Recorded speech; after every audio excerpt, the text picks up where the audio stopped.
You ever feel like your whole life is held together by only some duct tape and prayers? Yep, that was me last week. I was just trying to fix my brakes. That's it. Simple. But you know how life is. You try to fix one thing and boom, every single thing around you start falling apart. The worst part, you already know what's coming. Why? Because you've been through this mess before. Hey, yo, this is not good, believe me. Alright, so the thing is, I'm here, I'm going to the mechanic to get my brake pads fixed. And what happened next? Well, let me just say, the mechanic said something that hit harder than the bill. It stung. Yes, it did. But deep down, I knew he was right. And if you have been running on empty, not just your car, but your spirit, you're going to want to stick around because what he said just might apply to you too. So I left my yard thinking, I'm just going to swap out these brake pads, get some lunch, and do something productive for once. But as I turned the keys, the dashboard started lighting up like it's Christmas in the Caribbean.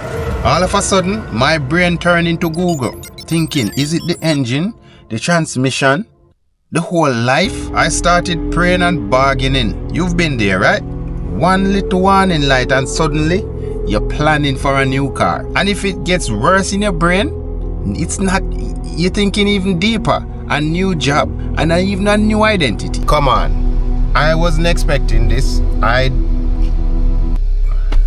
just thought it was going to be a regular change your brake pads thing.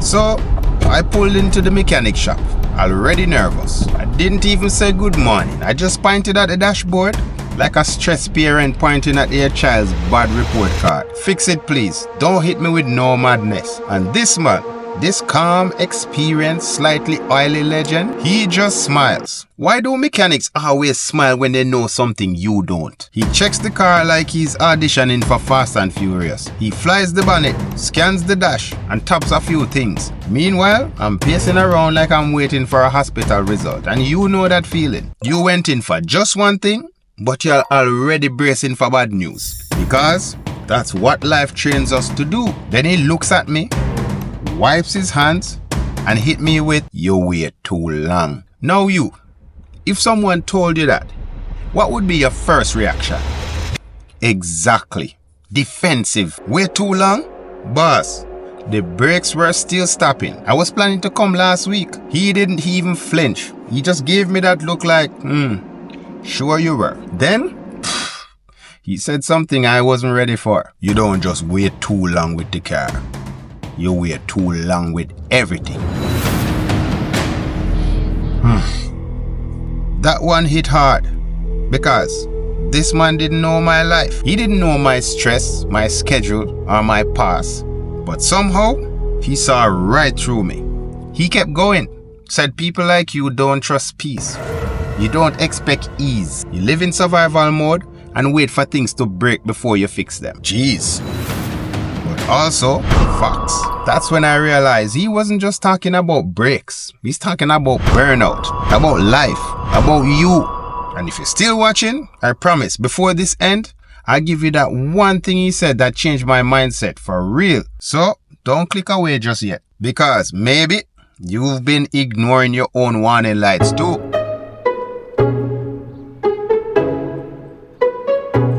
He walks over and said, you know, these lights don't mean it's broken. It just means it needs attention. Then he points at my chest, saying you ignore your lights. You act like nothing's wrong until you crash. At this point, I didn't know whether to hug him or invite him for therapy. You know exactly what he meant though, don't you? You've been tired for months, overworked, overthinking, trying to carry everything and fix everything and still pretending you're fine. But those warning signs, that tight chest, that stress, that frustration, that silence, that's your dashboard talking. So I'm just standing there, brakes fixed, lights off, but I felt more exposed than my bank account and payday. Because this wasn't about the car anymore. This was about me. And maybe It's about you too. He didn't even charge me for the extra scan. But the real cost was facing what he said next. He leaned in like he was about to drop a secret. Let me tell you something, he said. You're not broken. You're just too used to surviving. Me? I stood there, silent. Because how do you even respond to that? He said, most people only come in here when things are falling apart. But what if you start checking in before things break? And that right there, that was the real lesson. And here's where it gets even worse. Because I started thinking about my life. And how many times I've pushed through when I was tired. How many times I've said, I'm good, when I was one inconvenience away from losing it. How many times you probably do that too? Walking around like a car with the check engine light on. Still driving. Still pretending nothing's wrong until it finally shuts down. I'll be honest with you. I'm the type of person who'll wait until there's smoke before I actually check the stove. I ignore the signs. Not because I don't care, but because life's taught me to keep going no matter what. And if you're still here watching this, I know you're the same way. You keep showing up for everyone, for everything, even when your battery is on 3%. So let me ask you this. What's your warning light? Is it burnout? Is it exhaustion? Feeling stuck? That quiet voice saying, I can't keep this up? Drop a comment that says I've been driving on empty. Because I want you to know, you're not alone. Let me know, man. Yeah. All right? All right. Take care. Appreciate it. Yeah. Thank you. Take care. All right, bro. Yeah. Car straight again. Good thing we got the light off. No more light. The light wasn't anything big. Apparently it was, well, yeah, one of the lights. The engine check light is for something that we can fix later on, so it's not a big emergency. But the other light now is for, see, light gone, no more light. The other one that was up here, the traction control one, that was for something that we did before. We had to change something, so I'm happy. Thank God, I'm happy. Now, going home. As I drove off that day, the brakes were smooth, the lights were off, and I felt something that I haven't felt in a while. Yeah, clarity. Because what that mechanic gave me wasn't just a car fix. He gave me permission to stop waiting for the breakdown, to stop thinking struggle was the only path forward, to start listening to the signs before everything falls apart. And maybe that's what you need too. Not another hustle, not another grind till you drop, just a pause. Just a moment to check your own dashboard, because here's what I've learned. You don't have to wait until you fall apart to be worthy of fixing. You don't have to earn rest. You don't have to keep pretending you're okay. Sometimes the strongest thing you can do is stop and let someone remind you you're not broken.